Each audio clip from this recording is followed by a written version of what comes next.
Halo teman-teman semua, jadi selamat datang di channel With Myth. Channel ini merupakan dokumentasi pribadi proses belajar bahasa pemrograman Python yang sedang saya ikuti. Nama programnya adalah Tantangan 100 Hari Belajar Python. Jadi, selama 100 hari untuk setiap harinya, saya akan mempelajari Python dan prosesnya akan saya bagikan kepada teman-teman semua, khususnya kepada kalian yang juga masih belajar. Saya pernah bertanya kepada seorang teman yang berprofesi sebagai seorang programmer tentang bagaimana cara yang paling tepat untuk mulai menulis kode atau yang sering kali kita dengar dalam istilah populernya yaitu coding. Jawabannya sederhana. Pelajari bahasa pemrograman pilihan kamu, baik itu Java, C Sharp, JavaScript, PHP, atau yang dalam kasus saya memilih Python. Dan dia bilang, pahami dan kuasai bahasa tersebut tanpa framework. Ingat, tanpa framework. Jadi, dalam prakteknya, video ini akan membahas tentang bagaimana fungsi, metode, dan relasi antar kode. Untuk itu, ada dua hal yang perlu kalian persiapkan untuk dapat bersama-sama dengan saya mempelajari Python. Yang pertama adalah kode editor, yang menurut preferensi pribadi saya sarankan menggunakan PyCharm, dan yang kedua adalah bahasa pemrograman Python itu sendiri, yaitu Python. Keduanya dapat kalian download di website yang berbeda. Untuk PyCharm, kalian bisa download Community Edition secara gratis di website resmi mereka yaitu di jetbrains.com. Dan untuk bahasa pemrograman Python, kalian bisa download di website resminya yaitu di python.org dan pilih versi yang sesuai dengan sistem operasi komputer kalian. Jadi, mari kita mulai. Baik teman-teman semua, jadi saya asumsikan kalian sudah mendownload dan menginstall dua hal yang saya sebutkan di awal tadi, yaitu aplikasi PyCharm dan bahasa pemrograman Python. Jadi setelah kalian menginstall dua hal tersebut, yang kalian lakukan berikutnya adalah mengeksekusi program PyCharm dan kalian akan berada di halaman awal atau di tampilan awal seperti ini. Jadi berikutnya kalian klik New Project dan kalian bisa membuat nama project yang kalian inginkan, apapun yang ingin kalian buat. Setelah itu kalian tinggal tekan tombol Create. Dalam kasus saya sudah membuat filenya yang mana namanya adalah Python 100 hari. Jadi saya klik ini dan kurang lebihnya kita akan berada di tampilan awal seperti ini. Jadi kita punya beberapa baris kode di sini yang mana apabila kita eksekusi kita akan mendapatkan hasil seperti di jendela di bawah ini. Kita sebut ini sebagai jendela konsol. Jadi di jendela konsol ini kita dapat output atau hasil yaitu Hi PyCharm. Yang mana output ini didapat dari baris kode yang ini dan baris kode yang ini. Tapi bagaimanapun juga kita akan belajar mengenai apa yang saya pelajari di hari pertama pemrograman.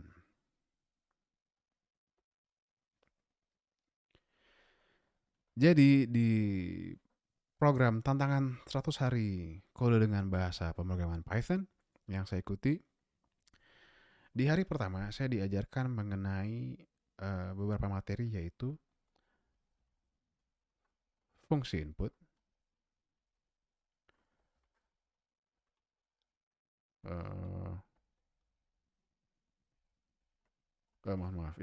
fungsi print, fungsi input, dan variabel. Jadi di dalam subtopik variabel ini saya diberikan kuis untuk menguji sejauh mana pemahaman saya terhadap materi yang diberikan. Jadi di variabel ini ada kuis dan setelah itu ada project namanya band name generator. Jadi di hari pertama saya belajar mengenai fungsi print, fungsi input, variabel serta kuis di dalamnya Dan terakhir, saya disuruh untuk membuat eh, sebuah project yang namanya band name generator. Awalnya saya sempat skeptis begitu ya, sempat pesimis gara-gara apa? Saya pikir dengan background saya yang bukan anak eksak begitu ya, saya dari jurusan non eksak, saya pikir saya bakal kesulitan begitu untuk membuat project yang ditugaskan begitu. Tapi pada akhirnya saya kaget begitu karena apa? Karena setelah saya pelajari tiga materi ini dengan seksama begitu ya, dengan penuh perhatian, saya kaget. Saya bisa akhirnya saya bisa membuat ini nih project sederhana ini nih. Mungkin buat teman-teman sekalian yang sudah pro begitu ya. Jadi buat saya pribadi sebagai seorang yang non eksak begitu ya, dari disiplin yang non eksak, uh, ini maksudnya sudah merupakan pencapaian yang luar biasa begitu. Jadi harapan saya apa sebenarnya melalui video ini agar teman-teman lain yang mungkin belajar, yang mungkin sedang belajar bahasa pemrograman, khususnya Python gitu, mungkin ya semoga bisa menemukan apa namanya kecocokan begitu dengan proses yang saya ikuti begitu. Jadi sekarang kita ke fungsi print. Jadi seingat saya, print ini berfungsi untuk menampilkan apapun yang kita ingin tampilkan di layar konsol. Jadi seperti itu, kalau semisal kita ingin menampilkan angka 2 misal, kita eksekusi kodenya, kita dapat 2. Kalau semisal kita ingin menampilkan 10, kita dapat 10. Kalau semisal kita ingin menulis sebuah kalimat begitu ya, kita tulis hello world. Kita eksekusi, kita dapat error. Kenapa error? Karena apa? Karena ternyata kita punya yang namanya atau istilahnya itu data type, tipe data. Jadi tipe data itu ada yang integer, ada yang string, dan ada yang boolean. Integer saya lupa, dia bilang ada yang float. Iya, jadi integer, float, string sama boolean. Jadi ini mohon maaf di hari pertama ini merupakan hal yang sangat pentingnya yang kita harus ketahui. Jadi integer ini kurang lebihnya adalah bilangan bulat. Seperti 1, 2, 3 bilangan bulat tanpa koma, bilangan bulat. Dan float kita punya namanya bilangan tidak bulat begitu ya, bilangan desimal. Jadi yang pakai koma gitu, jadi 1,2, 1,0 dan sebagainya. String ini merupakan, kalau bukan angka berarti ini merupakan seperti rangkaian kata begitu, rangkaian kata, karakter dan lain-lain. Jadi yang saya pahami di situ, saya mohon maaf saya tidak bisa jelaskan lebih jauh, tapi yang jelas ini rangkaian kata, eh, rangkaian kata dan karakter, udah seperti itu dulu. Jadi boolean dia punya nilai true sama false. Jadi di hari pertama ini yang diajarkan kepada saya, yang mana mohon maaf saya tidak bisa betul-betul jelaskan antara tadi integer sama string. Jadi tapi pada intinya hello world yang mana merupakan sebuah kalimat ini adalah string, tipe string. Jadi dalam kasus ini kalau kita mau menampilkan output hasil yang mana merupakan data tipe data string, kita harus mengawalinya dengan tanda kutip 2. Jadi kita tulis lagi hello world. Sekarang kita eksekusi, kita dapat hello world.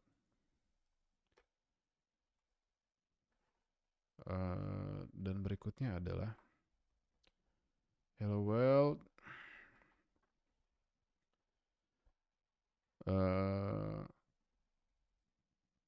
hello world lagi semisal, hello world lagi. Dan kita dapat di sini dapat 2 hello world. Baik, jadi seperti itu. Lagi sekali mohon maaf. Jadi print kita bisa mengawali juga dengan selain tanda kutip 2, kita bisa awali dengan tanda kutip ini. Saya nggak tahu bahasa ininya apa, yang jelas ini tanda kutip 1 seperti ini nih, kita bisa tulis juga hello world. Dan kita dapat hello world. Seperti itu. Jadi kalau semisal kita mau tulis hello world 333, yang mana ini merupakan sebuah angka, tapi karena dia berada di dalam ini nih, di dalam cakupan tanda kutip ini, sama seperti ini 333, jadi dia akan diperlakukan sebagai string. Jadi apapun yang berada di antara tanda kutip itu merupakan tipe data yang namanya string. Jadi seperti itu. Baik, itu mengenai print, dan diajarkan lagi kepada saya mengenai print. Istilahnya itu bahasa ininya dia concatenation. Concatenation ini setelah saya cari tahu bahasa Indonesia itu adalah, terjemahannya ke bahasa Indonesia itu adalah merangkai, kurang lebih kayak gitu tuh, rangkai.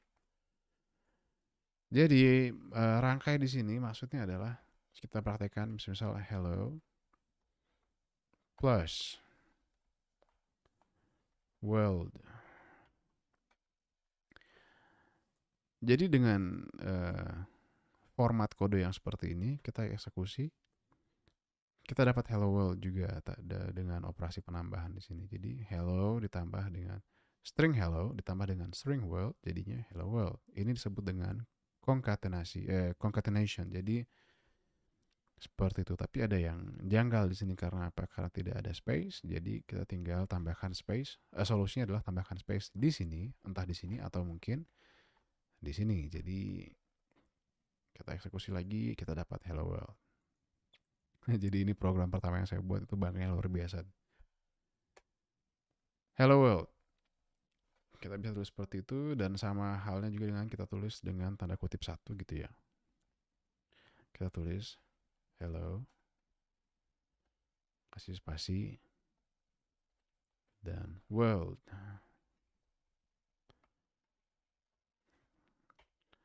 Dan kita eksekusi, kita dapat 2 hello world. Baik, jadi seperti yang kalian bisa lihat di sini, ini untuk operasi string. Dan kalau untuk operasi matematika, kalian bisa lakukan seperti ini. Jadi misal print 2 ditambah 2, kita dapat 4. Print lagi semisal 4 dibagi 2, sama dengan kita dapat 2,0. Jadi di Python ini nanti. Jadi di Python untuk bisa dapat hasil yang bulat, kita pakai pembagian seperti ini. Jadi itu yang saya tahu.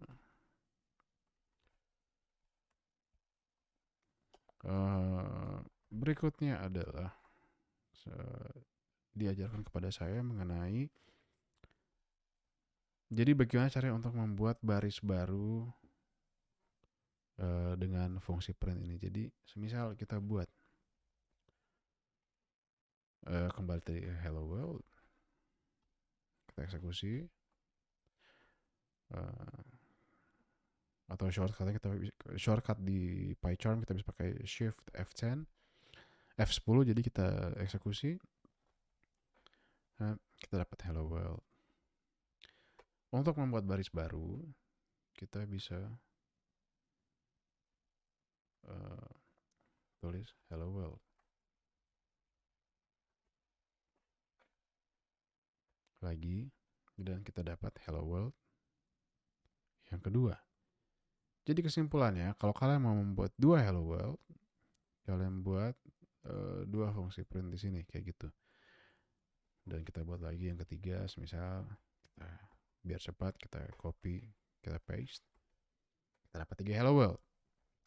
Ternyata saya diberitahu ada cara untuk bisa mendapatkan 3 hello world, 3 output hello world dengan satu baris kode. Wow. Nah, jadi kita coba. Jadi sintaks caranya itu adalah dengan cara menambahkan karakter ini. Namanya eh, backtick, backslash. Bahasa Indonesia apa ya? Tanda miring kebalik coba kayak gitu. Jadi kayak gitu di dalam tanda kutip kita buat lagi hello world, dan kita buat lagi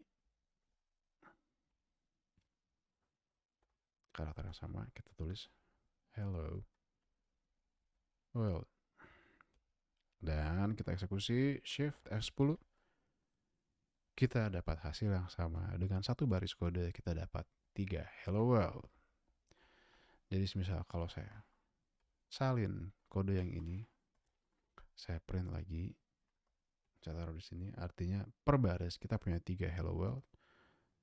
3 baris artinya 3 kali 3 sama dengan 9 hello world. Jadi seperti itu mengenai fungsi print.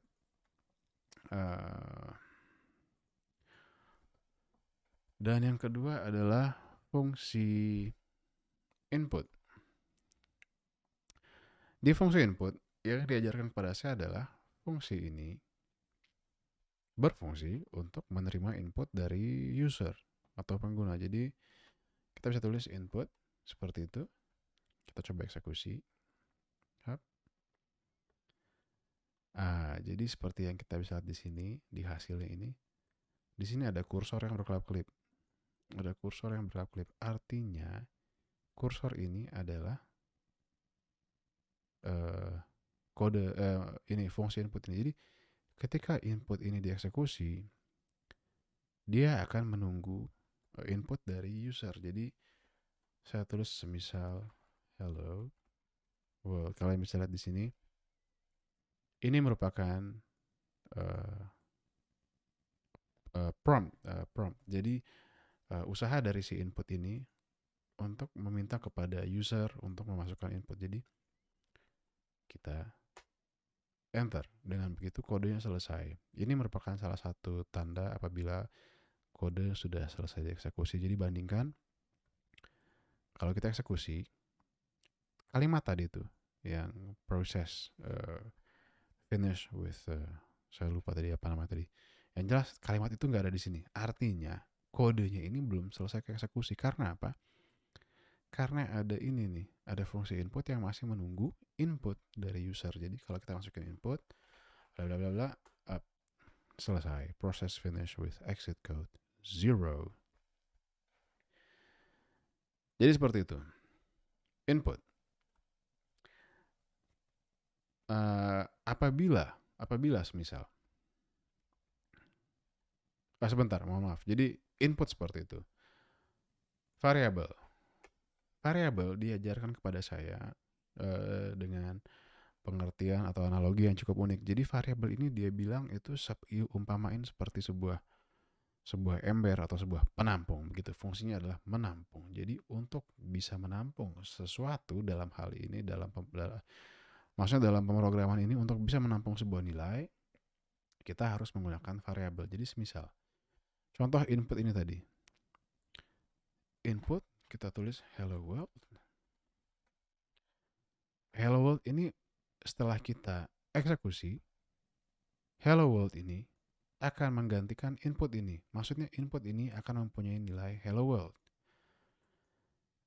Tapi yang jadi masalah adalah ketika kita ingin ingin menggunakan kembali nilai dari input ini, kita tidak tahu bagaimana caranya untuk menggunakannya begitu ya. Karena apa? Karena ketika hello world ini kita input gitu ya, kita masukkan ketika diminta, ya sudah, artinya hello world ini ya sudah terbuang gitu karena tidak ada penampung. Jadi kaitan dengan variabel atau yang tadi analoginya adalah penampung gitu kayak ember. Jadi kita punya ember. Kita kasih nama ember. Ember saya. Ember saya ini akan menampung semisal kita buat namanya input. Begitu ya. Jadi ini saya hapus saja. Karena tadi fungsi input cuma sebatas input, ya sudah gitu. Dia nunggu atau menerima input dari user. Jadi kalau kita eksekusi lagi ini, kita eksekusi sama. Jadi ada kursor yang berlap klip di sini, yang mana artinya ada kode input yang tereksekusi dan sekarang menunggu input dari kita. Jadi ember saya kita input, kita isi dengan air begitu. Jadi kalau kita enter,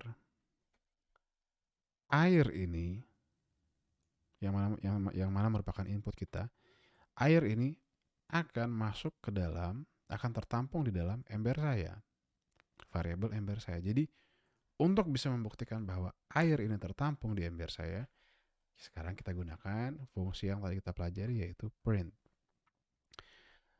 Di dalam print kita bisa tulis ember saya. Harus sesuai dengan nama variabel yang ini. Jadi saya jelaskan sedikit bahwa eksekusi kode itu dia hierarkis, jadi dari atas ke bawah secara bertahap. Ini, dan kemudian ini dan ini. Sekarang kalau kita print kodenya, kalau kita eksekusi kodenya, ingat input masih menunggu input. Jadi kalau kita tulis air, kita enter, dan kita mendapatkan air sebagai input, sebagai nilai dari ember saya. Jadi di sini kurang lebihnya kodenya menjelaskan setelah kita isi kode ini dengan air, maka print atau tampilkan ember saya. Ember saya ini mempunyai nilai yaitu air tadi. Jadi input yang kita masukkan itu ditampung di dalam variabel ember saya, seperti itu. Jadi seperti itu mengenai variabel. Aduh, saya khawatir sekali kalau penjelasannya rumit ya, gara-gara saya nggak begitu pintar menjelaskan materi. Tapi yang jelas analogi yang diberikan kepada saya, yang diajarkan kepada saya itu mengenai ember tadi itu. Jadi sekarang kalau kita masuk ke quiz, jadi semisal kita buat sebuah variabel namanya A. Saya lupa jelaskan satu. Jadi mohon maaf. Jadi kaitan dengan fungsi input, mohon maaf saya lupa tadi. Fungsi input, kita kalau sebentar, kalau semisal fungsi input kode ini kita eksekusi, kalian lihat di sini ada kursor kan, klip kan ya. Jadi ini maksudnya kalau dilihat dari kacamata manusia, ini apa sih kayak gitu? Maksudnya kurang jelas. Tapi kita bisa menambahkan di sini sebuah string begitu. Kita tulis semisal tolong masukkan input. Jadi kita buat seperti ini. Kalau kita eksekusi kode lagi, dan kalian bisa lihat di sini yang menarik sekali. Di sini ada tulisannya tolong masukkan input yang kita taruh di sini. Seperti itu. Jadi ini lebih masuk akal gitu ya, lebih masuk akal di mata manusia begitu, lebih mudah dipahami. Jadi saya tulis air, sekali lagi air di sini merupakan input yang kita masukkan tadi, dan air di sini sudah tertampung di dalam yang namanya variabel ember saya, seperti itu. Baik, jadi sekarang kita ke quiz. Jadi quiz yang diberikan kepada saya itu adalah, atau untuk menguji pemahaman kita mengenai variabel, mengenai penampung begitu. Sekarang kita buat variabel namanya A. Kita buat ini merupakan sebuah input. Dan kita tulis A sama dengan yaitu nilai A. Dan B sama dengan input yaitu nilai B. Nilai B yaitu B.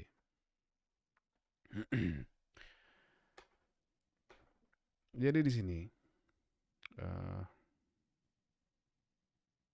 kalau misal kita eksekusi print A dan print B.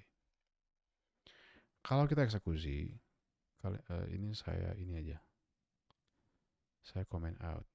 Ini kita hapus aja nih.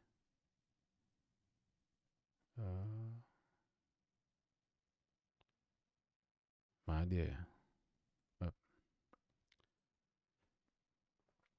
Baik, jadi kita fokus di sini. Fokus dengan quiz. A, kita punya A di sini. A ini sama dengan fungsi input. B sama dengan fungsi input juga. Jadi kalau kita eksekusi, di sini A sama dengan semisal 100, B sama dengan 50. Jadi hasilnya adalah A sama dengan 100 dan B sama dengan 50. Tantangannya di sini adalah, kuisnya di sini adalah bagaimana caranya agar ketika kalian masukkan misal A nilainya 100, B nilainya 50, dan nanti ketika di print di sini nilainya A, ketika di print nilai A akan menjadi nilai B, dan sebaliknya nilai B akan menjadi nilai A. Jadi kalian lihat di sini, kita masukkan A, variabel A, kita isi nilai 100, dan B kita isi nilai 50. Dan yang di print tepat seperti apa yang kita masukkan, jadi 150.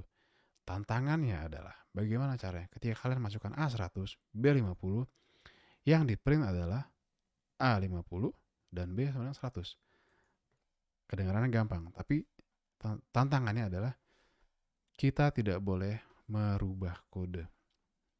Tidak boleh merubah kode ini sama sekali. Kode yang ini dan yang ini tidak boleh dirubah tanpa merubah kode.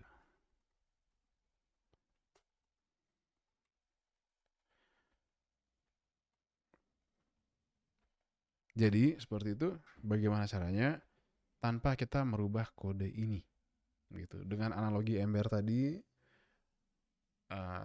kira-kira bagaimana caranya? Jadi analoginya kurang lebih adalah kita ibaratkan A ini merupakan gelas dengan konten susu, gitu. Maksudnya gelas dengan susu di dalamnya, dan B ini merupakan gelas dengan kopi di dalamnya. Jadi sederhananya, bagaimana caranya gelas yang diisi kopi tadi dipindahkan ke gelas yang diisi susu, dan gelas yang diisi susu dipindahkan ke gelas yang diisi kopi. Jadi begitu. Kalau kalian mau pause videonya, silakan untuk berpikir mengenai bagaimana caranya. Ingat, tanpa merubah kode ini.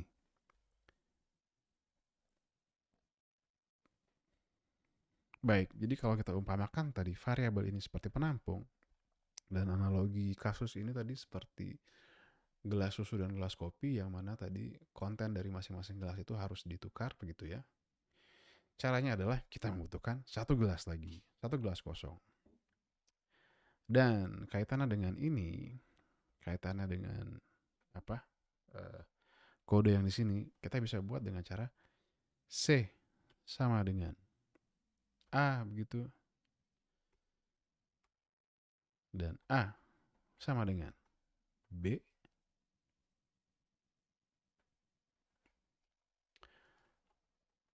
dan B sama dengan C. Jadi dengan konstruksi kode seperti ini, kita akhirnya bisa menjawab tantangan ini. Jadi kalau sekarang kita print lagi,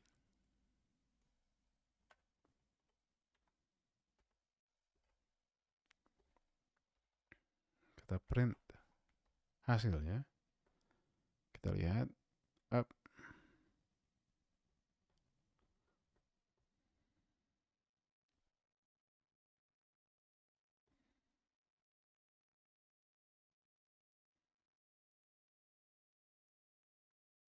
Mohon maaf. Jadi ini salah gara-gara. Jadi saya harus jelaskan sedikit di sini. Aduh, saya bego banget ya. Jadi di sini yang jadi masalah adalah invalid syntax. Garis ini ditreatment atau diperlakukan sebagai kode oleh PyCharm, yang mana garis ini yang berisikan kalimat ini itu bukan merupakan kode yang valid. Jadi untuk tidak dibaca sebagai kode, untuk tidak diperlakukan sebagai kode, kita harus comment. Jadi kita comment, dan sekali lagi mohon maaf, kita eksekusi kodenya. Dan kalau kita ini masih ke eksekusi juga ini ya, sebentar. Kode comment.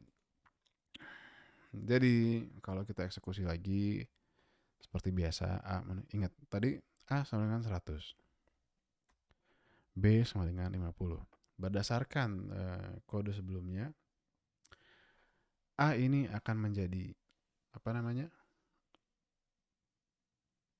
A sama dengan nilai A sama dengan nilai A yang original gitu. Jadi A sama dengan 100, B sama dengan 50. Kalau di print harusnya A sama dengan 100, B sama dengan 50. Tapi setelah kita menggunakan konstruksi kode seperti ini, kita lihat hasilnya. Kita tinggal tekan enter, dan hasilnya terbalik seperti itu. Jadi kalian bisa lihat A, kita tulis biar gampang, nilai A sama dengan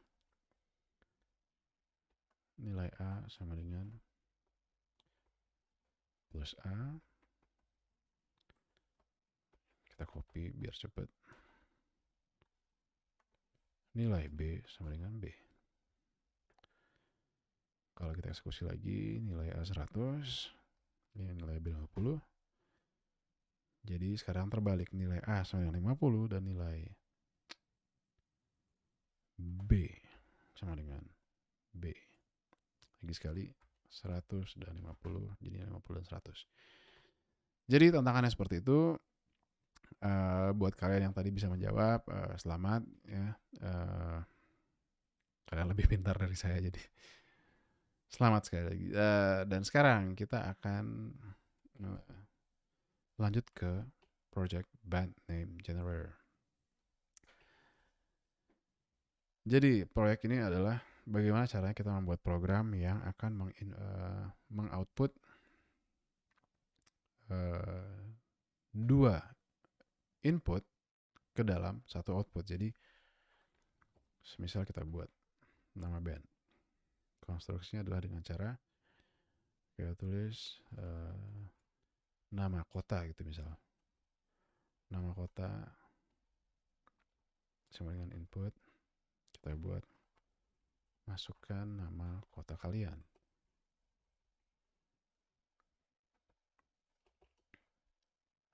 Yep. Dan yang kedua, nama hewan piaraan sama dengan input juga.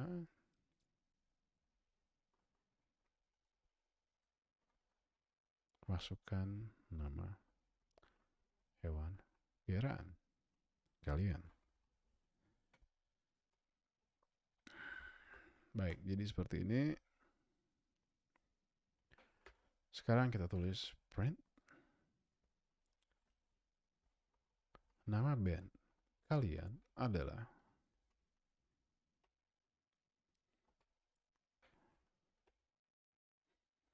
nama kota ditambah dengan nama hewan piaraan. Jadi kurang lebih seperti ini. Mudah-mudahan tidak salah nih. Ini kenapa begini nih?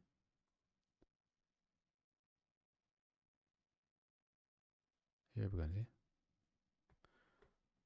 Nama band kalian adalah.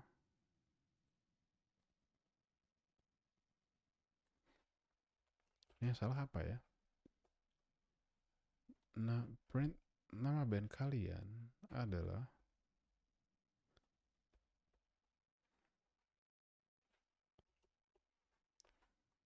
Nama kota. Oh iya, mohon maaf, kaitannya dengan kita pakai concatenation seperti ini itu nggak bisa karena apa? Karena tadi kembali ke tipe data tadi, data integer itu tidak bisa di bukan, ini kan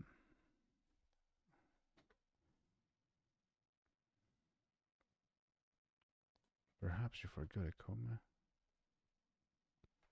Eh, dengan koma nama kota plus nama hewan peliharaan. Itu bukan sih kode eksekusi? Kodenya jalan. Sekarang masuk ke nama kota kalian. Semisal Jakarta. Nama hewan peliharaan apa ya hewan peliharaan? John the rabbit.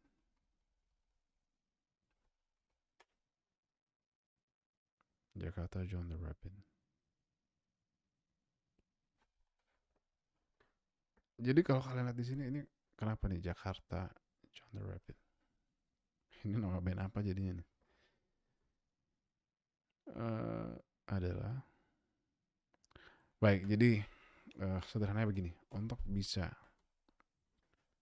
lebih gampang, kita punya namanya f-string. F-string itu adalah kita bisa formatnya itu adalah kalian bisa tulis seperti ini. Jadi f-string tanda kutip 2 nama band kalian adalah